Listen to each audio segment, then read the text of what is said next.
Is that it? A single envelope. Preston smirked across the polished mahogany table, his Armani jacket catching the light like a trophy. His sister, Mallory, stifled a laugh behind her oversized sunglasses, her phone already raised to capture the moment she thought would haunt me forever. My Uncle Victor leaned forward, hand twitching toward the thick stack of legal documents the lawyer had placed on the table. His wife, Beatrice, stood beside him, her painted smile thin as a razor. I gripped the envelope tighter, its edges damp from the sweat in my palm. Inside, not a check, not stocks, not deeds, just a single plane ticket. The room erupted in laughter, sharp and cruel, echoing off the cathedral walls of the funeral home. They thought I had been dismissed, discarded, forgotten by the only man in that family who had ever cared about me. But I didn't laugh, because in that moment, even through the sting of humiliation, I remembered my grandfather's favorite words at the chessboard. The move no one respects is usually the one that wins the game. 6 months later, those same cousins, those same vultures in designer clothes, would be sitting across from me again, not with laughter, but with desperation in their eyes. They would beg me for forgiveness, and I would finally understand what my grandfather had seen in me all along. My name is Nathaniel Carter, and this is how the worst day of my life became the beginning of everything I never knew I needed. The morning after the funeral was no different than any other in my life. My alarm buzzed at 5:30 a.m. sharp, pulling me out of a restless sleep. The ceiling stain above my bed, shaped like the state of Texas if you looked at it long enough, hadn't gone anywhere in 3 years. Mrs. Chun next door was already pounding the floor with her morning Tai Chi routine, and the neighbor's dog barked like clockwork at every passing car. My Honda Civic coughed in protest when I turned the ignition, reminding me yet again that it needed new brakes I couldn't afford. I was a high school history teacher at Lincoln High in Detroit, 6 years into a career that gave me just enough to scrape by. I didn't have the yachts, the trust funds, the stock portfolios that came with being a Carter. I'd walked away from that world long ago, and most days I didn't regret it. But driving to work that morning, with the envelope still tucked inside my jacket, I couldn't shake the feeling that my grandfather was still playing a game with me from beyond the grave. He had built Carter Shipping from nothing. A single boat bought with his Navy pay after the war turned into an empire of cargo ships and warehouses spanning half the country. By the time I was born, he could have bought anything, gone anywhere. But he never gave handouts, not to his sons, not to his grandchildren, not even to me. He believed in earning. My father, Daniel, had understood that. He was the quiet one in the family, the responsible one. He died when I was 15, slumped over his desk after years of covering for his brother Victor's bad deals. The last thing he told me was, "Don't let them make you into something you're not." 3 hours later, he was gone. My mother, Evelyn, carried us after that, working double shifts at the hospital, never once complaining, though I saw the fire in her eyes every time she had to stand in the same room as Victor. All of that came back to me when I held the plane ticket in my hand. I wanted answers, not money. I wanted to know why my grandfather, Roland Carter, had chosen me, the outcast teacher scraping by on a modest salary, over the family that had built their lives on his empire. That ticket wasn't a dismissal.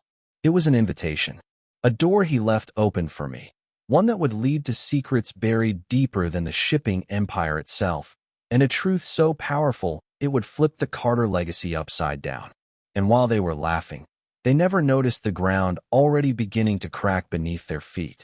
Every birthday card from my grandfather came with the same thing tucked inside, a crisp $20 bill and a note that read, "Make it worth more." Every Christmas gift followed the same pattern, too. No toys, no gadgets, no indulgences. Instead, it was practical things, textbooks on economics, online course vouchers for accounting, or thick biographies of men who had clawed their way to the top. If there was a language of love in the Carter family, his was the language of lessons. The only time he seemed to take real interest in me wasn't at birthdays or Christmas, but on Sunday afternoons, when he'd set up a chessboard across from me. It started when I was 10. I'd just won my school's chess tournament, and a week later, he showed up unannounced at our cramped apartment. Without saying much, he cleared the coffee table, arranged the pieces, and simply said, "Show me what you've got." I lost in 12 moves. He came back the following Sunday, then the next, and soon those games became a rhythm in my life. "You play like your father," he once told me, his voice carrying that strange mix of criticism and pride. "Too cautious, always protecting your pieces, never willing to risk enough to win." "Maybe I don't want to sacrifice everything just to win," I said. For a moment, the corner of his mouth lifted. A real smile, rare and unguarded. "Maybe that's why you're the only one who still interests me," he said. Preston never understood those games. He was too busy shadowing my grandfather at the office, soaking up talk of profit margins and offshore accounts. He was the family's golden boy, the Wharton MBA who made every dinner table feel like a seminar on market strategies. He spoke in buzzwords, diagrams, and statistics, turning simple conversations into lectures no one had asked for. Mallory had taken a different path. She branded herself into existence, curating a glamorous life for hundreds of thousands of followers online. She posed on yachts she didn't own, draped in designer clothes she hadn't paid for, captioning her posts with half-thought aphorisms about success and beauty. She called it her platform, but in reality, it was just grandfather's money propping up her image until the next allowance arrived. Her greatest victory was getting a blue check mark next to her name and dating a European banker whose wealth looked good on camera. Their parents, Victor and Beatrice, were the kind of couple people mistook for powerful until you scratched the surface. Victor had climbed to the CFO chair at Carter Shipping, though most of his work was done by the assistants he underpaid. Beatrice made a career of attending charity galas, not for the causes, but for the photographs in glossy magazines. They lived in a house so cavernous they needed an intercom to communicate across the marble floors. And then there was me, grading essays at a second-hand kitchen table, teaching teenagers about the Constitution, driving a Honda Civic that rattled whenever I braked too hard. My life looked small compared to theirs, but at least it was mine. At least it was real. That was the world before the funeral, before the envelope, before everything shifted. I thought I knew who I was in the family. I thought I understood the board I'd been playing on. Turns out, I hadn't been looking at the right pieces. The Rochester Country Club smelled of cigars and polished oak that afternoon. My grandfather had chosen it as the setting for his will's reading, the same room where he had signed deals that shaped his empire. Rain had soaked the cemetery earlier, turning the burial into a muddy ordeal that Beatrice complained about all the way over. Now we sat around the long mahogany table, the air heavy with both cologne and expectation. Preston adjusted his Rolex for the third time in 5 minutes, as if punctuality could make him heir apparent. Mallory scrolled absent-mindedly through her phone, her glossy nails clicking against the screen. Victor sat with his hands clasped, a mask of patience stretched across his face, but I could see the greed simmering just beneath. Mr. Harwick, the family attorney, cleared his throat and adjusted his glasses. "Before we begin," he said, his voice steady but careful, "I want you all to understand. Roland was very specific about these instructions. He reviewed this only a week before his passing." Victor leaned forward, fists tightening on the table. "We understand, Harwick. My father and I discussed the succession plan extensively." A lie. A thin, clumsy lie. Everyone in that room knew Roland Carter never spoke of business outside the office, and certainly not with Victor. But Victor had spent months parading around the assumption that he was the next CEO, whispering promises of wealth and stability to anyone who would listen. "Then let's proceed," Harwick said, opening the leather folder with deliberate care. The room stilled, each of us waiting for the empire's fate to be spoken aloud. I sat silently, the envelope in my pocket pressing against my chest like a secret. They thought I was irrelevant, a footnote in the family legacy. But my grandfather had played his final move already, and none of them saw it coming. To my eldest son, Victor Carter, and his wife, Beatrice, Mr. Harwick began, his voice echoing off the paneled walls. "I leave the estate in East Hampton, along with the investment portfolio held in the account ending in 471. Beatrice squeezed Victor's arm, her diamond bracelet flashing in the light. "The Hamptons house," she whispered. "Victor," he remembered how much we loved it. The lawyer continued, turning a page. "To my grandson, Preston Carter, I leave Carter Shipping Industries and all its operational assets, on the condition that he maintain current employment levels for no less than 1 year." Preston leapt to his feet, his chair screeching across the polished floor. I knew it. His grin was blinding, his voice almost trembling with triumph. "Grandfather, I swear, I won't let you down." His phone was already in his hand, thumb moving fast, no doubt drafting a new headline for his LinkedIn profile. CEO, Carter Shipping. Mr. Harwick didn't pause. "To my granddaughter, Mallory Carter, I leave the Manhattan penthouse on Central Park West and the yacht Serenity, currently docked in Newport." Mallory shrieked so loudly the room flinched. "The penthouse? The Serenity? Oh my God, do you even know what this means?" She was halfway out of her seat, giddy, already angling her phone to capture the moment for her followers. "My audience is going to lose their minds." Then Harwick turned toward me. His expression shifted, something unreadable, almost like pity or hesitation. "And to my grandson, Nathaniel Carter." He reached into the folder and drew out a small white envelope. Worn at the corners, my name scrawled across the front in my grandfather's unsteady handwriting. The silence lasted only 2 seconds before Preston broke it with laughter. "You've got to be kidding me," he said, voice cracking with amusement. "That's it. An envelope." I took it quietly, though my chest was pounding. The paper felt thin, fragile. My fingers slid inside, and out came a single airline ticket. Rome. One way. Departure in 48 hours. Preston snatched it before I could react, waving it in the air like a prop. "Oh, this is rich. A coach ticket. The history teacher gets a vacation." His laughter filled the room. "Nathan, enjoy your free trip. Maybe you'll bring back some postcards for us." Mallory tilted her phone, recording. "Oh my God, Nathan, your face right now? This is comedy gold. Don't worry. Maybe he left you some frequent flyer miles too." Victor straightened his tie with the air of a man who'd already claimed victory. "Roland always said you lack the drive to succeed in business. At least he gave you something you'll appreciate. Rome is beautiful this time of year." "How thoughtful," Beatrice added, her voice dripping with practiced sympathy. "A little getaway to help you process everything." That was his way of saying goodbye. From the far corner of the room, my mother finally spoke. Her voice was quiet, but it cut through the noise. "Is that everything, Mr. Harwick?" Harwick closed the folder. "That concludes the distribution of assets. There is one final item, a personal letter, sealed, for Nathan. It is to be opened only upon his arrival in Rome." "A letter?" Preston was doubled over now, gasping between fits of laughter. "What's he going to say? Sorry you're broke, enjoy the pizza?"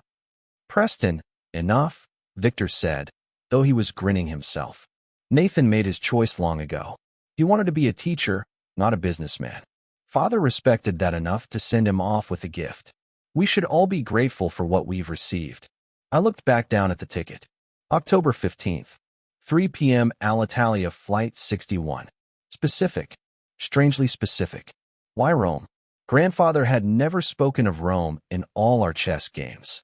He'd told me stories of Shanghai, London, Hamburg, but never Italy.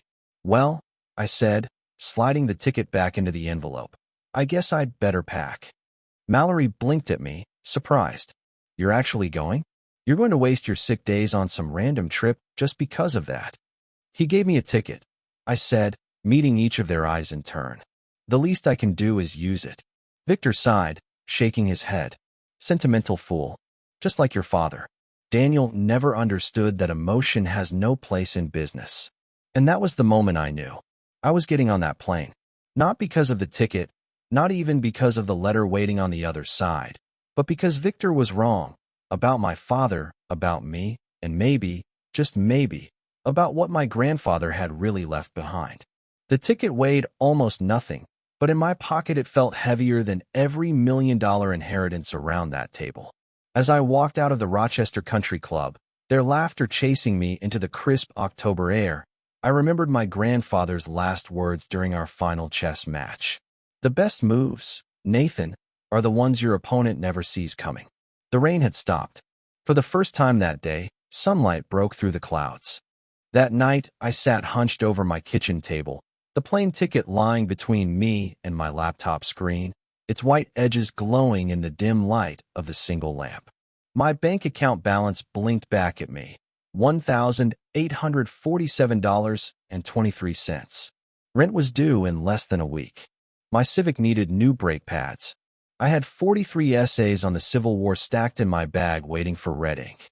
Every sensible thought in my head screamed that this was madness, that hopping on a plane to Rome was the kind of reckless move I'd never make. But then I saw him again, Grandfather Roland, sitting across from me at the chessboard just 2 weeks before he died. That day had been different. He hadn't barked advice or ridiculed my cautious play.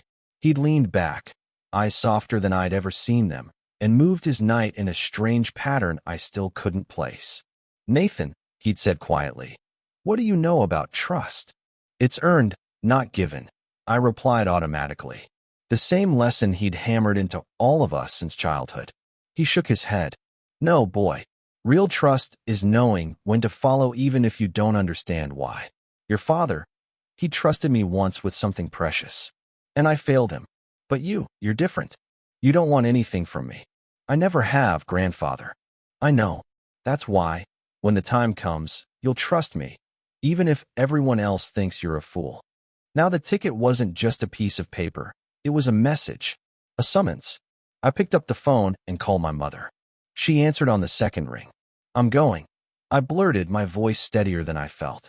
"I knew you would," Evelyn said, calm as always. "Your grandfather called me last month. He didn't explain, just told me to support whatever choice you made after the funeral." "Mom, this is crazy.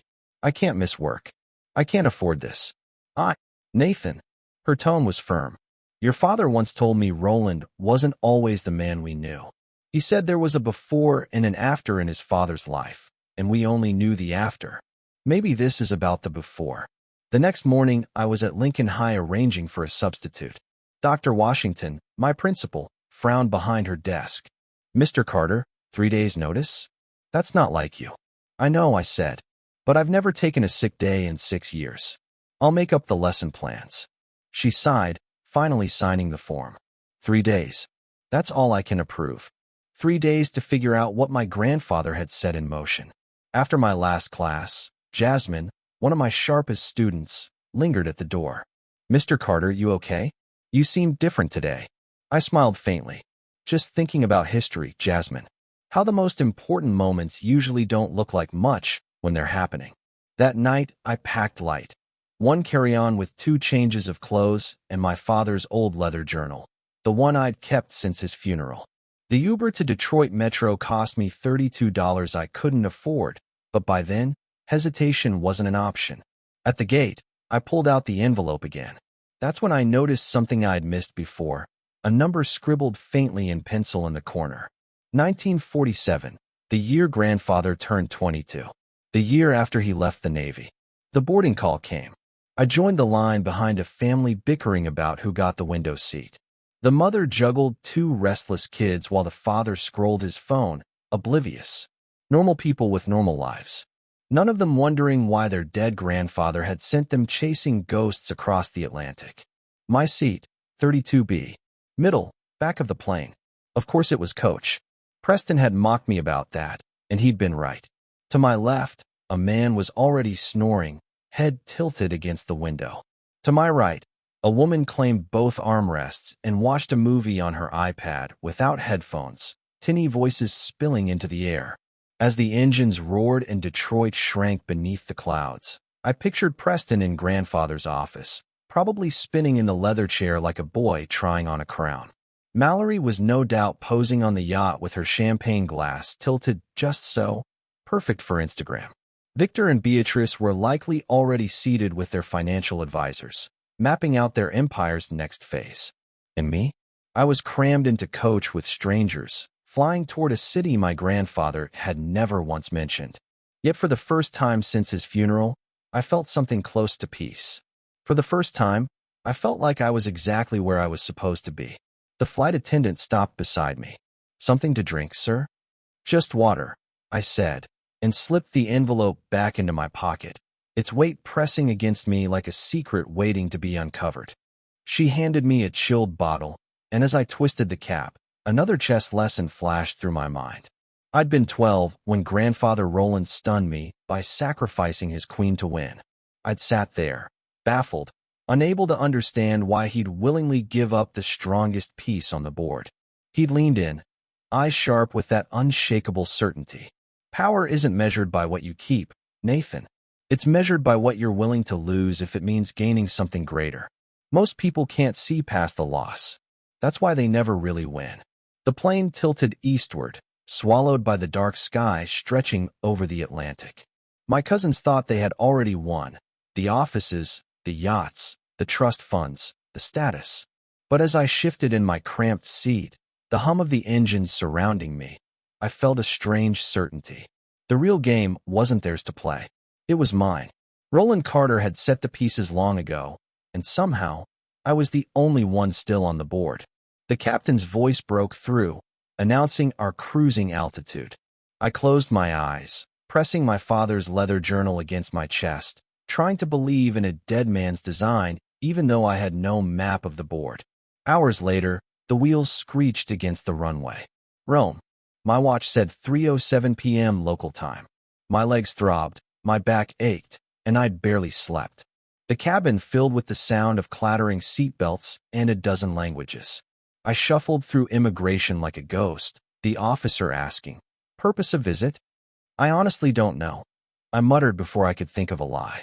His brows rose, but the stamp came down on my passport anyway. "Welcome to Italy," he said flatly.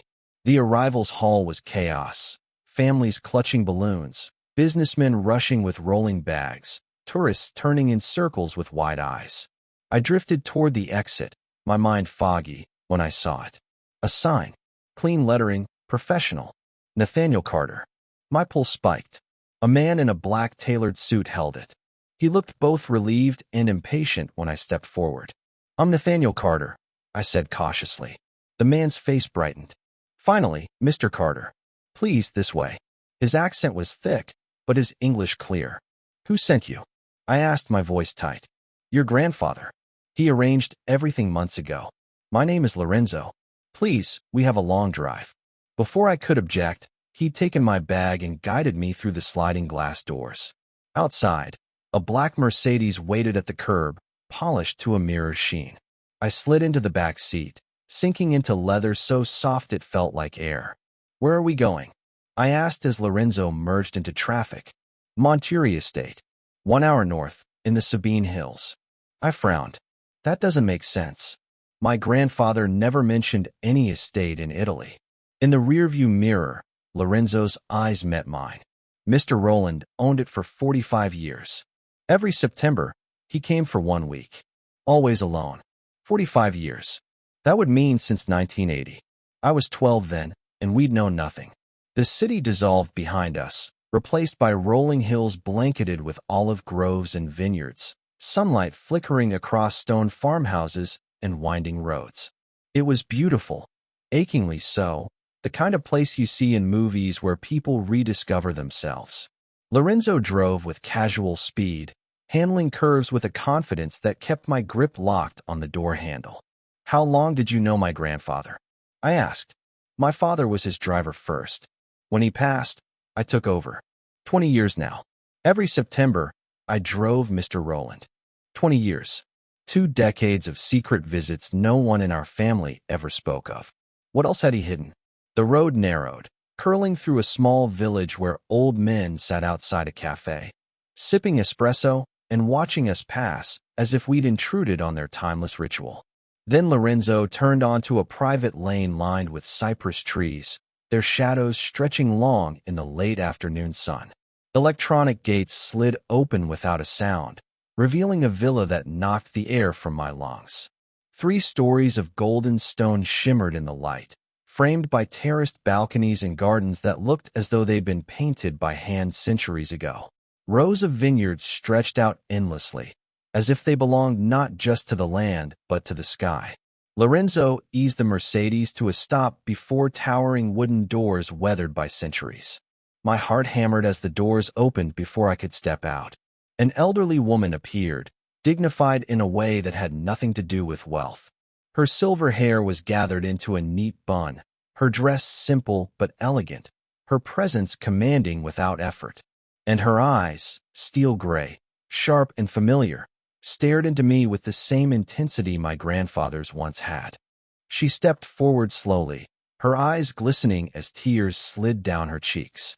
I knew what Lorenzo was about to say before the words even left his mouth, but hearing them still struck like lightning.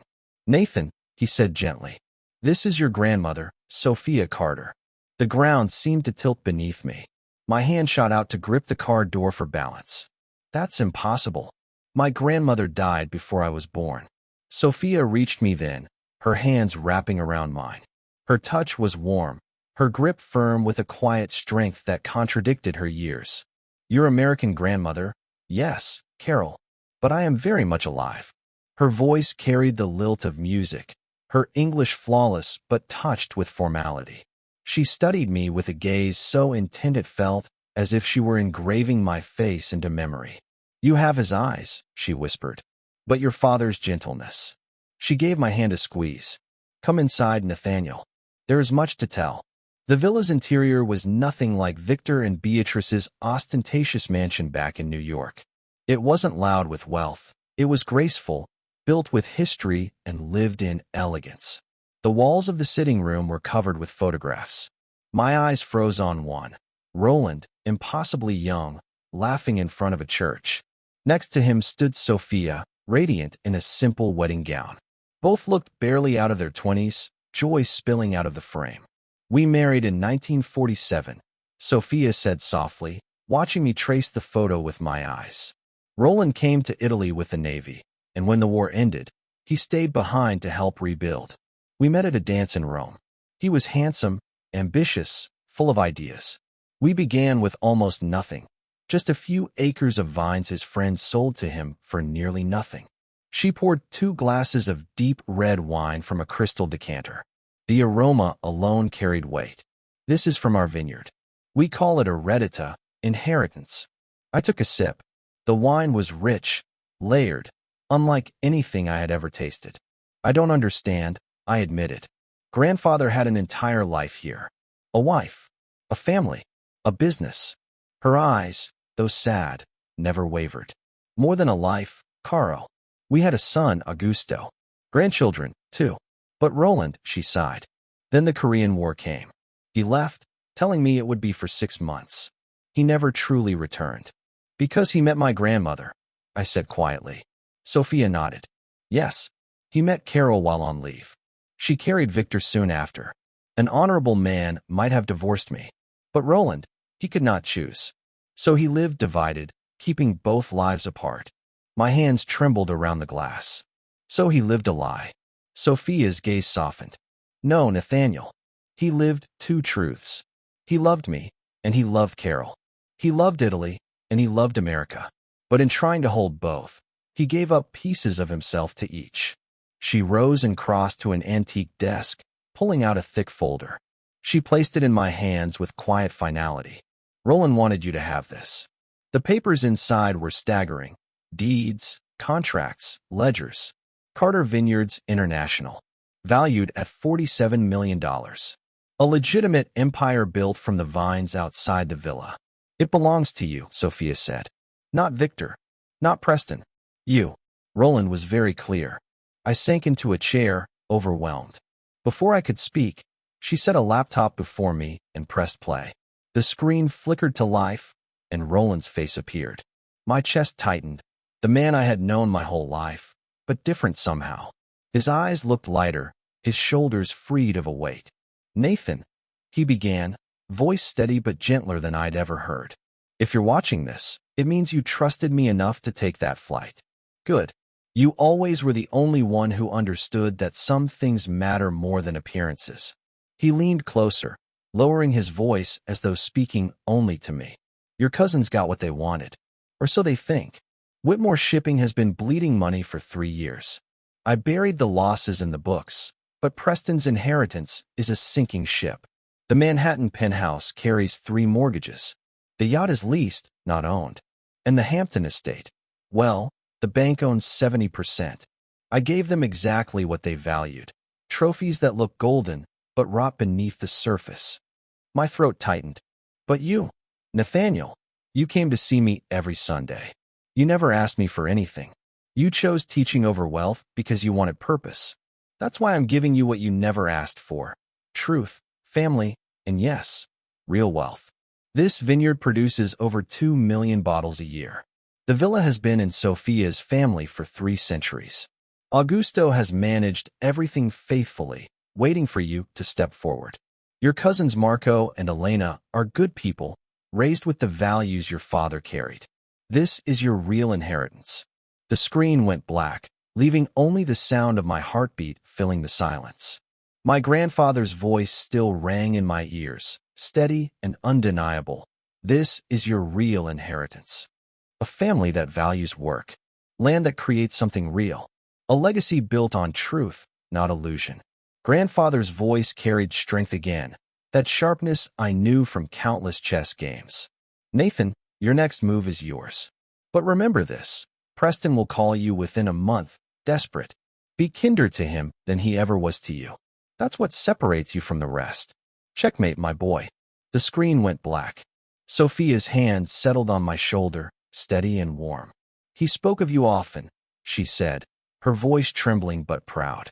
Every visit, he told stories about his grandson, the teacher who chose meaning over money. I stayed in Italy for 3 weeks.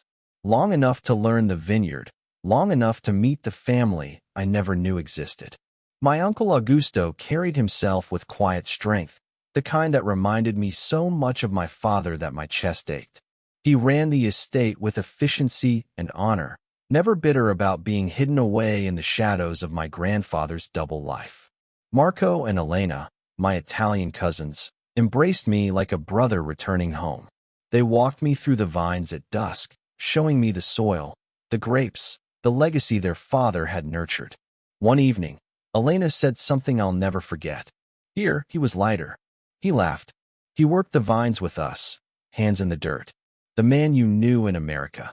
He left his joy there, with us. Her words rewrote the grandfather I thought I knew. The call from Preston came on my 23rd day back in Detroit. It was midnight, my phone buzzing on the nightstand. His voice, once dripping with smugness, now carried defeat. Nathan, we need to talk. I sat up in bed, silent. The company's collapsing. The accountants uncovered everything. Dad lost the house. Mallory's penthouse was foreclosed yesterday. It's all gone. His words broke off into silence, heavy with shame. I'm sorry, Preston, I said quietly.